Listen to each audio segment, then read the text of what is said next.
मेरा ये फर्ज बनता है कि मैं बताऊं हमसे असावधानियां कब कब हुई। मैं असावधानी शब्द का बहुत सोच समझ के इस्तेमाल कर रहा हूं ताकि मेरा कोई मित्र नाराज ना हो इस मंच से मुझसे, इसलिए, वरना शब्द दूसरा भी है। हमने असम में हिंसा देखी, उसे हिंसा में चुनाव हुआ, एक कार्टून छपा उस चुनाव के बाद। इंदिरा जी प्रधानमंत्री थे, हड्डियों का पहाड़ है, पहाड़ के ऊपर इंदिरा जी है, कांग्रेस का झंडा है। असम दशकों तक अशांत रहा।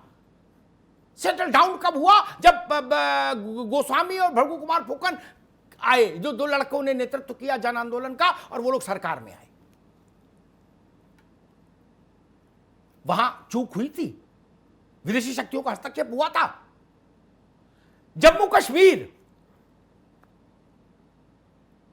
कोई कह सकता है कि जम्मू कश्मीर में विदेशी शक्तियों का हस्तक्षेप जो हुआ, उनको स्लीपर सेल का या सहयोगी का काम तो हम वहीं के लोगों ने दिया ना? क्या उसमें राजनीतिक विचारधारा के लोग नहीं थे? क्या उसमें वो लोग नहीं थे जिनको पाकिस्तान ज्यादा दुलारा लगता था? थे। मैं नाम लेकर उदाहरण दे सकता हूं। पाकिस्तान हाई कमीशन में परवेज मुशर्रफ साहब आए हुए थे। मैं भी गया। जम्मू कश्मीर के एक बहुत बड़े नेता, मैं नाम यहां नहीं लूंगा उनका, मुशर्रफ जब गाड़ी से उतरे तो वो वहां थे। उन्होंने मुशर्रफ का दोनों चेहरा अपने हथेलियों में लिया और माथा चूमा। मुझे वो लालित्य दिखा था। हम जानते हैं पंजाब में जब वो स्थितियां हुई जिसमें इंदिरा जी की शहादत हो गई, क्या वो देश की समस्या थी केवल? नहीं, उसमें विदेशी हस्तक्षेप था और था। भिंडरावाला का उद्भव कहां से हुआ? विदेशी हस्तक्षेप नहीं था क्या? और राजनीतिक लोग उनको मिले टूल के तौर पर। उसकी समस्या यह हुई, अकाली तो निपटे नहीं, पंजाब अशांत हो गया। और उसका एक बड़ा खामियाजा इस देश ने यह उठाया कि एक बहादुर नेता शहीद हो गई। क्या सच नहीं है? अयोध्या के बाद जो देश भर में दंगा हुआ, जिसकी शिकार मुंबई सबसे ज्यादा हुई, क्या वो केवल स्वदेशी उपक्रम था? जो ऐसा मानते हैं उनको मेरा प्रणाम। कहां कहां से तार जुड़े, हॉलैंड पोलैंड, कहां कहां से कौन कौन खाड़ी देश। क्यों भाई? वहां फंड रेजिंग क्यों शुरू हुई थी? कि अयोध्या का बदला लेना है? उनका अयोध्या से क्या लेना देना भाई? क्यों फंड रेजिंग शुरू हुई? बोले ये मिर्ची है, ये रसगुल्ला है, क्या क्या नाम थे उनके, इकबाल लंगड़ा और फलाने मिर्ची। क्या कोई दुबई में बैठा है, कोई कहीं बैठा है, वो क्या कर रहे थे? इसलिए मैं कहता हूं दोस्त, क्या पूर्वोत्तर अशांत रहा केवल पूर्वोत्तर की समस्या से? नहीं। एम के धर साहब ने एक किताब लिखी है, मेरे ख्याल से सब राजनीतिक दलों के मित्रों को पढ़नी चाहिए। इस देश के आईबी के जो फाइनेस्ट ऑफिसर्स रहे, हिलाल भाई जानते होंगे मेरे ख्याल से, उनमें धर साहब थे। उन्होंने किताब लिखी है। मैं उस किताब का कंटेंट यहां नहीं कहूंगा, शायद अमेज़न पर देखिएगा, किसी पर देखिए तो मिल जाएगी, मंगवा लीजिएगा। हिलाल भाई उसमें ऐसा ऐसा लिखा है जो मन को कष्ट देता है। लेकिन मैं धर साहब की बात को झूठा नहीं मान सकता। 100% खरा सोने जैसा अधिकारी था आईबी का। उन्होंने इसी बात को कहा है जो मैं कह रहा हूं, इसी पीड़ा को बताया है।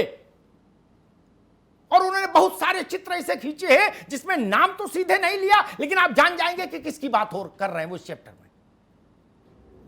लम्हों ने खता की है, सदियों ने सजा पाई। मैं सिर्फ ये निवेदन करने आया हूं, हम लड़ेंगे, झगड़ेंगे, फिर साथ आएंगे, लेकिन इस बात का ख्याल रखेंगे कि मेरी असहमति का लाभ भारत से असहमति रखने वाला ना उठाए। हमारी असहमति सत्ता से हो सकती है, सत्ता की विपक्ष से हो सकती है, लेकिन हम सब की सहमति भारत के ही है प्रति है। और एक बात मैं अपने विपक्ष के मित्रों से और कहूंगा, अनिल भाई बार बार उस बात को उठा रहे थे, मित्र कोई विपक्ष और सत्ता पक्ष लोकतंत्र में स्थायी होता है क्या? नहीं ना, ना कोई सत्ता पक्ष है ना विपक्ष है। अरे पहिया घूम रहा है। इस देश में लेफ्ट पार्टी तक केंद्र में सरकार में रही नहीं, कोई बचा है बिना सरकार के? कौन विपक्ष में है? कभी किसी को ज्यादा सीट आ गई, किसी को कम आ गई। बिहार में जितनी पार्टियां हैं सब सरकार में रही कि नहीं रही बता दो। यूपी में जितनी है सब रही कि नहीं रही। इसलिए स्थायी तौर पर सब भारत है, कोई विपक्ष पक्ष नहीं। चुनावी समीकरण हो सकते कटुता पैदा करें, लेकिन उनका भी इतनी मर्यादा तो हमको ध्यान रखनी ही होगी। कई बार जाने और अनजाने भी स्लीपर सेल बन जाते हैं लोग, कई बार वो बड़ा संकट होता है। एक बिल्कुल स्थूल उदाहरण दे के बात समाप्त कर दूंगा। बहुत वर्ष पहले दिल्ली में 4-5 जगह ब्लास्ट हुआ एक ही टाइम, जिसमें कनॉट प्लेस में 12 खंबा था और सरोजनी नगर मार्केट था। वो दिल्ली का बहुत व्यस्त मार्केट है। ब्लास्ट करवाने वाले पाकिस्तानी थे, लेकिन वो पाकिस्तान से मोटरसाइकिल पे आए नहीं थे यहां, ना जी ना उनने बम बना के पार्सल किए थे। बम भी यहीं बने, उनको टिफिन में रख के कूड़े के ढेर और दाएं बाएं छुपाने वाले भी यहीं के थे और मरने वाले भी यहीं के थे। संतानें सब भारत माता की थी। मेरी चिंता वो है, किसको कहूं, किसको केसर पत्थर मारे कौन पराया है, रंग महल में हर एक चेहरा अपना लगता है, किसको कहूं? जम्मू कश्मीर में स्लीपर सेल का जितना कारोबार है ये विदेशी नहीं है, ये हमारी मिट्टी के पैदाइश हैं, लेकिन भटके हैं, अटके हैं। उससे देश की सुरक्षा कंप्रोमाइज होती है। और खालिस्तान किसको नहीं पता? दो देशों के तो नाम खुलेआम लिए जा सकते हैं जिन्होंने खालिस्तान आंदोलन को फंड किया, सबको पता है। केवल हम कोई रहस्य उद्घाटन नहीं कर रहे। जिन लोगों ने वो दौर देखा है सबको पता है किन दो देशों ने फंड किया था। वहां के लोगों ने वो यहां सत्यनारायण कथा के लिए पैसा नहीं भेज रहे थे, वो भेज रहे थे कि भिंडरावाला तुम और ब्लास्ट करो, हम तुम्हारे साथ हैं। मैंने वो दौर पंजाब में जाके भी देखा था एक पत्रकार के नाते। सांस घुटती थी, सांस घुटती थी। पूरा पंजाब हथियारों के साए में था। सूर्यास्त के बाद पंजाब में सन्नाटा होता था, केवल सेना दिखती थी। ये क्या वहां के लोकल लोगों के चलते इतना हो गया था? उनके पास पैसा आया, पैसे से हथियार आए, आदमी जुटाए गए।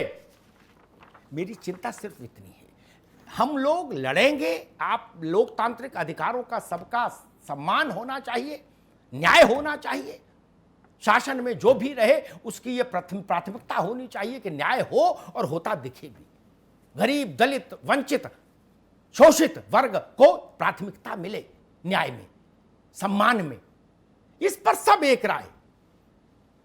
लेकिन भाव यही होना चाहिए, हम दिन चार रहे न रहे, मां तेरा वैभव अमर रहे।